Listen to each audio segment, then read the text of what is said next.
दुल्हन के लिबास में अलका चुपचाप बिस्तर पर बैठी हुई थी। आज अपने ससुराल में उसकी पहली रात थी। कई सारे अरमान, कई सारे सपने उसके सीने में जोर जोर से धड़क रहे थे। तभी शेरवानी पहने हुए अंकित कमरे में आया और उसके बगल में आकर बैठ गया। अलका के दिल की धड़कन उस समय इतनी बढ़ गई कि उसकी आवाज को वो खुद सुन सकती थी। तभी अंकित ने उससे कहा, देखो, मैं तुम्हें किसी गलतफहमी में नहीं रखना चाहता और बातों को घुमा फिरा कर कहने की मेरी आदत भी नहीं है। इसलिए मैं तुमसे साफ साफ एक बात कहना चाहता हूँ कि ये कहकर अंकित थोड़ी देर के लिए खामोश हो गया। अलका को समझ नहीं आ रहा था कि अंकित क्या कहने वाला है। उसके मन में हजार तरह की बातें घूमने लगी। तभी अंकित ने कहा, अलका, तुम मेरे पिता की पसंद हो, मेरी नहीं।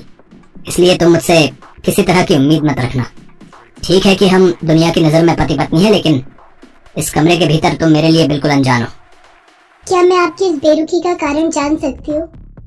उसका कारण तुम हो, तुम्हारा रंग है। अरे मेरा तुम्हारा कोई मेल नहीं है, कोई नहीं। कहाँ तुम और कहाँ मैं। अरे 50 सवाल लोग मुझसे पूछेंगे जब तुम मेरे साथ बाहर जाओगी कि ऐसा क्या देख लिया मैंने तुम में जो मैंने तुमसे शादी कर ली।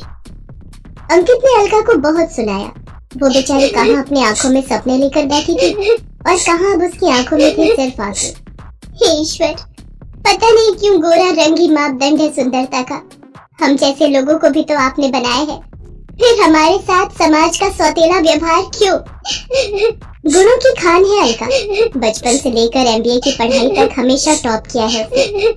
स्वभाव इतना अच्छा कि जो भी उससे मिलता वो उसका दिल जीत लेती। जानवरों से भी उसे बेहद प्यार था।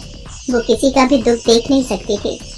लेकिन तमाम अच्छाइयों के बावजूद उसके रिटायर्ड पिता जयशंकर और माँ सावित्री देवी बहुत परेशान रहते थे और उनकी परेशानी का सबसे बड़ा कारण था अलका का काला रंग।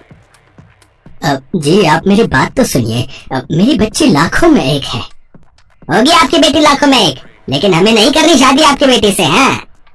ये कहकर दूसरी तरफ वाले ने फोन रख दिया। जयशंकर जी के माथे पर चिंता की लकीरें फिर से उभर आईं। पास बैठी उनकी पत्नी सावित्री के चेहरे पर भी उदासी का रंग चढ़ाया। पता नहीं क्या भाग्य लेकर जन्मी है हमारी बेटी। मैं तो परेशान हो गई हूँ जी। पता नहीं मेरी बेटी की शादी कभी होगी भी कि नहीं। अरे होगी, क्यों नहीं होगी। मेरी बेटी की शादी जरूर होगी। लाखों में एक है वो, क्या कमी है उसमें? कमी तो कुछ नहीं है जी, लेकिन हमारे समाज में खूबसूरती का पैमाना गोरा रंग है और हमारी बेटी वहीं पीछे रह जाती है। वो दोनों बातें कर ही रहे थे कि तभी जयशंकर जी के मोबाइल की घंटी बजी। उनके फोन पर अलका कॉलिंग दिखा रहा था। हाँ बेटा, कहाँ है तू? कितनी देर और लगेगी तुझे मार्केट से लौटने में? बाबा, मैं हॉस्पिटल में हूँ। हॉस्पिटल? अरे क्या हो गया तुझे? रुक, मैं अभी आता हूँ तुरंत।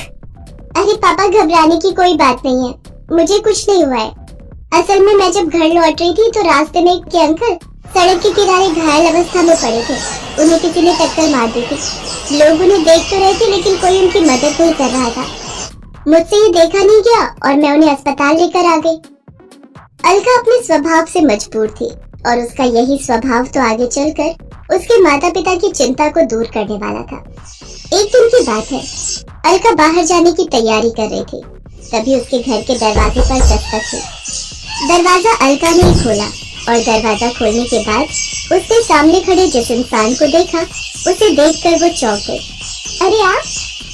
इतने में जयशंकर जी और सावित्री भी वहां आ गए। अनजान शख्स को उन्होंने खड़ा देखा तो उन्होंने अलका से पूछा, अलका, ये कौन है? जी मैं नितिन मेहता हूँ। वही नितिन मेहता जो आज जिंदा इसलिए है क्योंकि आपकी बेटी ने 1 महीने पहले मेरी जान बचाई थी। अरे मैं तो बेसुध सा सड़क किनारे पड़ा था। ये आपकी बेटी ही थी जो मुझे अस्पताल लेकर गई और जब तक मुझे होश नहीं आया वो वहां से हिली नहीं। धन्य है आप, जो आपकी इतनी लायक बेटी है जिसे दूसरे का दुख और दर्द देखकर दया आती है।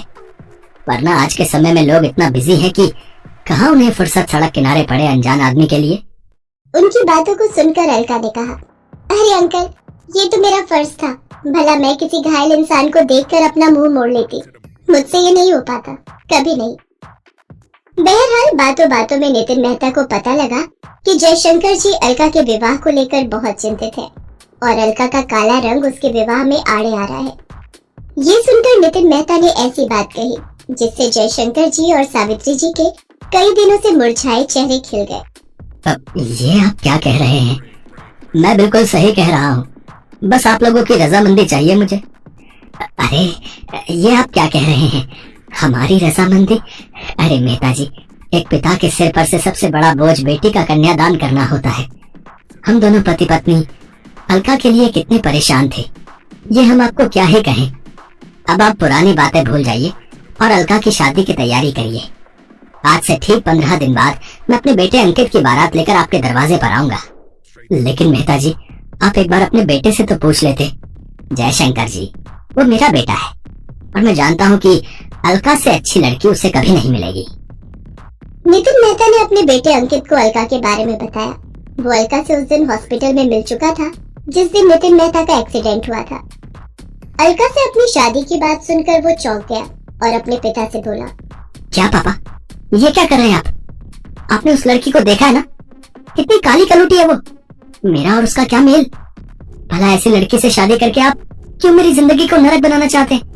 बेटा, उसी काली लड़की के कारण आज तुम्हारे पिता जीवित हैं। याद रखना ये बात, और मेरी ये बात भी याद रखना कि रूप से बड़ा गुण होता है। और मेरा दावा है कि अलका जैसी गुणी लड़की तुम्हें चिराग लेकर ढूंढने से भी नहीं मिलेगी। बहरहाल अंकित अपने पिता से बहुत प्यार करता था, इसलिए उसने उनके दबाव में ही सही अलका से शादी कर ली। लेकिन अलका को वो पाँव की जूती समझता। उसके पास बैठना तो दूर, वो उससे ढंग से बात तक नहीं करता। इस बीच उसके पिता कुछ दिनों के लिए तीर्थ यात्रा पर चले गए। अंकित का एक दोस्त था नीरज, वो अक्सर अंकित के घर आता जाता था। थोड़े दिनों में ही उसने ताड़ लिया कि अंकित और अलका के बीच कुछ भी सही नहीं है। एक दो बार अंकित ने भी नीरज से बातों बातों में इस बात की मौन सहमति दे दी थी। एक दिन जब अंकित घर पर नहीं था तो वो उसकी अनुपस्थिति में उसके घर आया। अरे कहाँ है भाभी जी हमारा अंकित? जी वो अभी अभी कहीं घूमने निकले हैं। अरे ये क्या बात हुई है? अकेले निकल गया, आपको लेकर नहीं गया? जी ऐसी तो कोई बात नहीं है, मुझे तो कहीं जाना नहीं था। जाना नहीं था या वो लेकर नहीं गया? ये आप क्या कह रहे हैं? मैं उनकी पत्नी हूँ, जब चाहे उनके साथ कहीं भी जा सकती हूँ। अच्छा, वैसे ऐसा लगता तो नहीं है।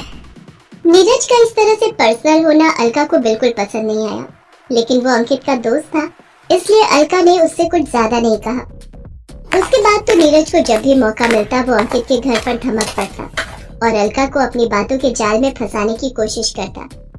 कभी आपकी चर्चा नहीं करता अंकित है? सब ठीक तो है ना भाभी जी? हाँ हाँ सब ठीक है। वैसे कोई दिक्कत हो तो आप मुझसे कहें।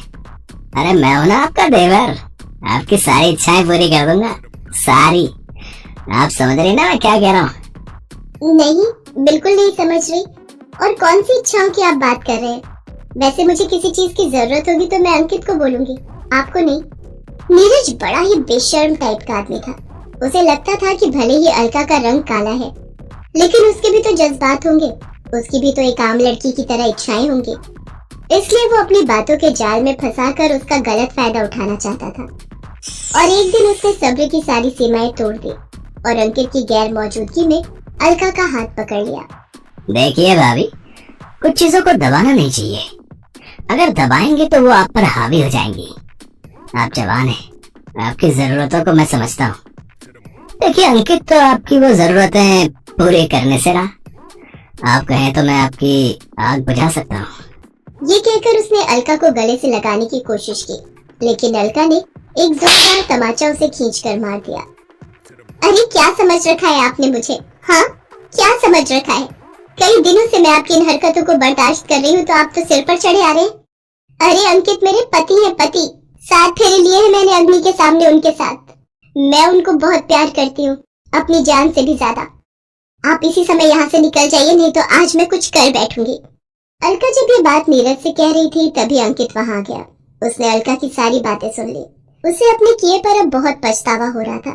वो पत्नी जो उसे जान से भी ज्यादा प्यार करती थी, वो उसके साथ कितना बुरा व्यवहार करता था। लेकिन आज मौका था अपनी गलतियों को सुधारने का।